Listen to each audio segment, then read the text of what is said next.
ओम नमः शिवाय। हर हर महादेव। जय शिव शंभू। हार्दिक स्वागत है आप सभी का फिर से एक बार हमारे चैनल एस्ट्रो ओम पर। दोस्तों, यह सारे उपाय पंडित प्रदीप मिश्रा जी की कथा से सुनकर सूचित किए जा रहे हैं, इसलिए वीडियो को अंत तक जरूर देखें और ध्यान से सुने। आप सबको पता है कि सावन का बहुत ही पवित्र महीना चल रहा है और 26 जुलाई आ गई है, यानी कि बुधवार की अष्टमी है, वो भी सावन के अधिक मास की, जो कि इस दिन को, इस महीने को और भी पवित्र और भी सुंदर बनाती है ना।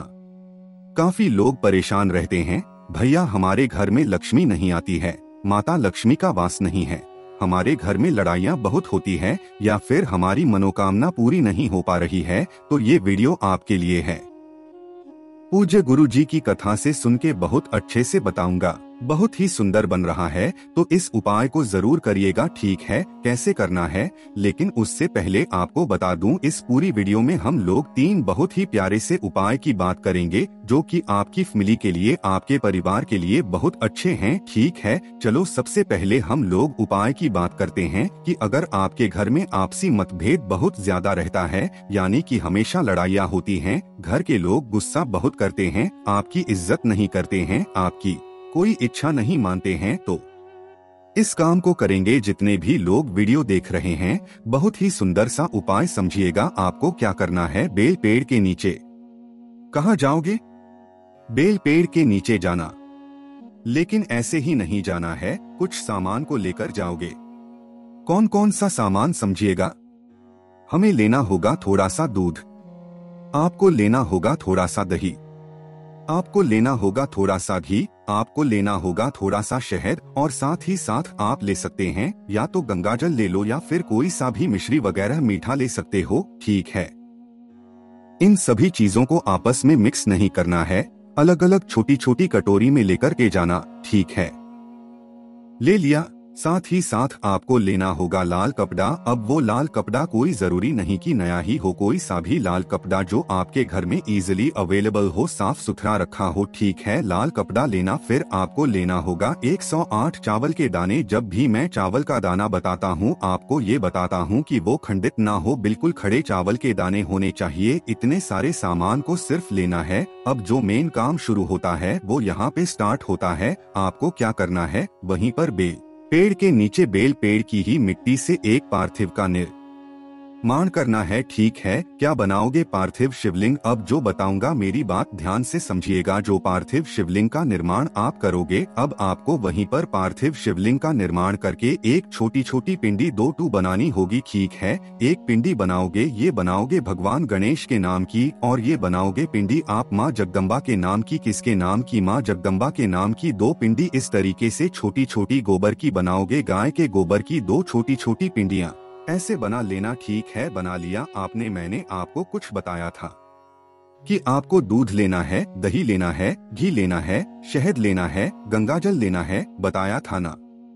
तो आपको क्या करना है, उसी से सबसे पहले भगवान शंकर को महादेव के शिवलिंग के ऊपर अच्छे तरीके से स्नान कराना है। जितनी चीजें मैंने आपको बताई हैं, चावल अभी समर्पित नहीं करना है, सिर्फ जो बताया मैंने वो समर्पित करना, और उसके बाद 1 लोटा शुद्ध जल तांबे के लोटे से श्री शिवाय नमस्तव का ध्यान करते हुए समर्पित करना। ठीक है, इतना काम कर लिया। उसके बाद क्या करेंगे? मैंने आपको लाल कपड़ा बताया था कि नहीं बताया था?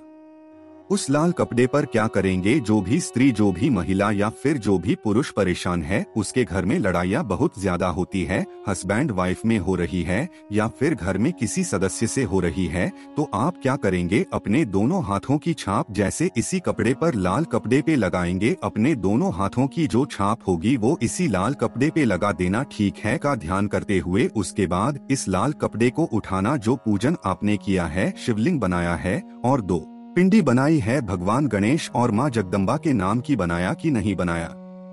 आपको उस कपड़े को जिस पर आपने अपने हाथ को रखा था, उसको आपको यहीं पर पार्थिव शिवलिंग के ऊपर उड़ा देना है अच्छे तरीके से। ठीक है, उड़ा दिया मतलब ढक दिया। ढकने के बाद क्या करेंगे?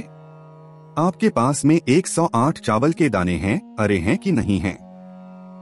उस 108 चावल के दाने को क्या करोगे?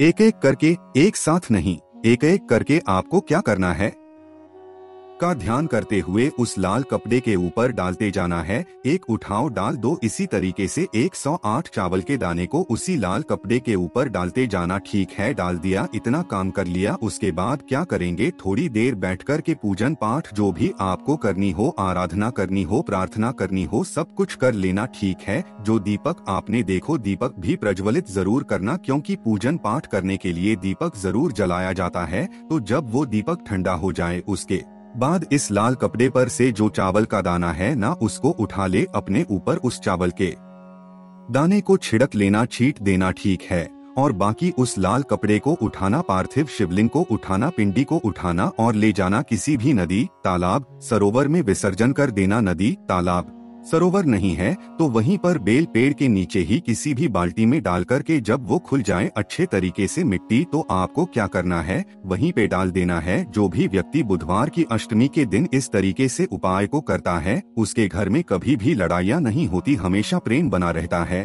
और परिवार हमेशा खुश रहता है। वीडियो जरूर थोड़ी सी बड़ी थी, अगर कुछ समझ में नहीं आए एक बार और वीडियो को थोड़ा सा बैठ जाओ, वीडियो को एक बार फिर से सुन लो, सारी चीजें समझ में आ जाएंगी, कोई दिक्कत नहीं होगी। समझ में आई क्या बात मेरी? चलो तो पहले उपाय की बात यहाँ पर हो गई है, दूसरे उपाय की तरफ, जो कि बुधवार अष्टमी का बहुत ही प्यारा सा उपाय है। इस उपाय के भी बहुत फायदे हैं कि अगर आपकी सारी इच्छाएं अधूरी रह जाएगी, कुछ भी कर दो, इच्छा पूरी नहीं हो पाती है ना, तो इस काम को करके जरूर देखिएगा। ठीक है, क्या करना होगा, पहले एक छोटा सा काम है और वो है वीडियो को करिए लाइक। जितने भी भाई बहन मेरी आवाज पहली बार सुन रहे हैं तो चैनल को सब्सक्राइब करिएगा। एक छोटी सी गुड न्यूज आप सभी के लिए है कि मैं आ गया हूँ फेसबुक पे भी, तो आप लोग में से जो भी लोग फेसबुक पे हैं मुझे फॉलो कर सकते हैं, द नेचुरल प्लांट। ठीक है, चलो इसके ऊपर आपको दिख रहा होगा तांबे का लोटा है ना, तांबे के लोटे में जल भरोगे कहाँ से, अपने घर से। इसमें कुछ डालना वगैरह बिल्कुल भी नहीं है।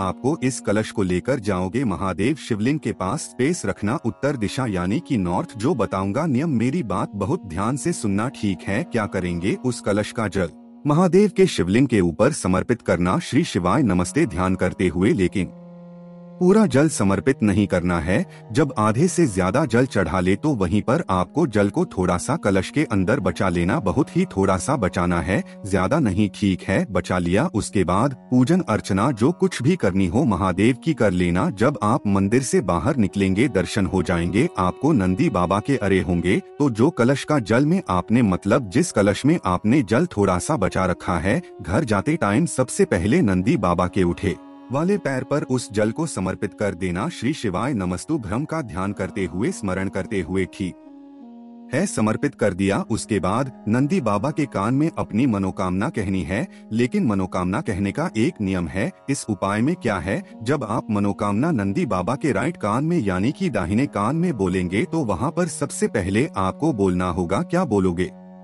यहाँ पे लिख करके भी आ रहा है, हो सकता है मैं उसका प्रोनाउंसिएशन मैं अच्छा ना कर पा रहा हूँ, इसलिए यहाँ पर लिख करके भी आ रहा है। आप नाम नोट कर लें। सबसे पहले नंदी बाबा के राइट कान में ये नाम आप बोलेंगे। वो ये नाम बोलने के बाद आपकी जो भी कामना है, जो भी विषय, जो भी तकलीफें हैं लाइफ की ना, वो कह देना और उसके बाद अपने घर की तरफ चले जाना। इससे जो भी व्यक्ति कर देता है इस तरीके से उपाय को, उसकी इच्छाएं बहुत जल्दी पूरी होती है। अगर बहुत व्रत करके हार गए हो तो इसको जरूर करना। ठीक है, समझ में आई बात? चलो, 2 उपाय की बात हो गई है, आगे बढ़ते हैं। अब इस वीडियो में हम लोग अपने तीसरे उपाय के साथ, तीसरा उपाय तो बहुत ही प्यारा है और बहुत ही ज्यादा आसान है, क्योंकि बुधवार की अष्टमी का दिन है और भगवान गणेश का उपाय ना हो ऐसा हो ही नहीं सकता। ठीक है, कैसे करना है, लेकिन सबसे पहले इसके फायदे समझो कि अगर आपकी कोई भी ऐसी इच्छा है जो अधूरी रह जा रही है, वो पूरी नहीं हो पा रही है, आप परेशान रहते हो ना बहुत दिनों से, तो अब भगवान गणेश का एक छोटा सा उपाय करना है। ठीक है, उपाय में क्या है, आपको क्या करना होगा, लेनी होगी दुर्वा और वो दुर्वा लोगी 5 दुर्वा लोगे सफेद दुर्वा। कल वाली जो वीडियो जिसने देखी होगी मैंने तरीका भी आपको बताया था कि सफेद दुर्वा आपको मिलेगी कहाँ पे, जहाँ पर बहुत ज्यादा घास वगैरह होना, वहाँ पर घास में अगर एक छोटा सा ईंट पड़ा हुआ हो, उस ईंट को जब उठा लोगे तो उसके नीचे जो दूर्वा दिखेगी वो आपको सफेद दूर्वा मिलेगी। ठीक है, तो 5 सफेद दूर्वा लेना। ठीक है, हम सबको ये भी पता है कि भगवान गणेश का एक जो दांत होता है वो टूटा हुआ होता है ना। तो दोपहर 12 बजे ऐसा नहीं कि सुबह चले गए शाम को चले गए, नहीं, दोपहर में 12 बजे, ठीक दोपहर में 12 बजे आपको वो 5 दूर्वा लेके भगवान गणेश के मंदिर में जाना है। जरूरी नहीं कि उनका कोई स्पेसिफिक मंदिर हो, ऐसे मंदिर में जाओ जहां पर भगवान गणेश की फोटो मूर्ति प्रतिमा मिल जाए। जो टूटा हुआ दांत है उस टूटे दांत के पास में आपको वो 5 का रखनी है, जो दूर्वा होगी वो रख देना। ठीक है, 5 दूर्वा को रखना, प्रार्थना वगैरह कर लेना और उन 5 दूर्वा में से एक दूर्वा निकाल लेना। उसको लेके आप अपने घर ले जाना, तिजोरी वगैरह में जहाँ पर भी रख दोगे आपके घर की तरक्की होगी, सारी इच्छाएं पूरी होगी। लेकिन अगर ये उपाय आप बीमारी के लिए करना चाहते हो तो जो 5 दूर्वा सफेद वाली आपने भगवान गणेश के टूटे दांत के पास समर्पित की है वो आप उठा लेना, 5 की 5। ठीक है, उठाने के बाद आप उसको लेके अपने घर चले जाना। घर लाकर के क्या करोगे, जो भी व्यक्ति आपके घर में बीमार होगा उस बीमार व्यक्ति को अगले दिनों से, खासकर अगर शुगर की बीमारी है, बीपी की बीमारी है, ऐसी बीमारियां हैं, उसको अगले दिन से रोज सुबह एक एक दूर्वा खिलाना स्टार्ट कर दो। उसकी सारी बीमारियां धीरे धीरे खत्म हो जाएंगी। देखो, सावन के महीने की बुधवार की अष्टमी तिथि है, वो भी सावन का महीना अधिक मास में पड़ रहा है। इतना सुंदर संयोग, इतना शुभ संयोग आपको देखने को नहीं मिलेगा। ठीक है, पूरी वीडियो में हम लोगों ने 3 उपाय की बात की जो कि बुधवार की अष्टमी पे जरूर करनी चाहिए। कोशिश की अच्छा समझाने की। वीडियो पसंद आई हो तो लाइक कर दीजिए। कुछ पूछना हो नहीं समझ में आया नीचे कमेंट में पूछें, और जितने भी भाई बहन मेरी आवाज पहली बार रहे हैं तो चैनल को सब्सक्राइब जरूर करिएगा। ओम नमः शिवाय, हर हर महादेव, जय शिव।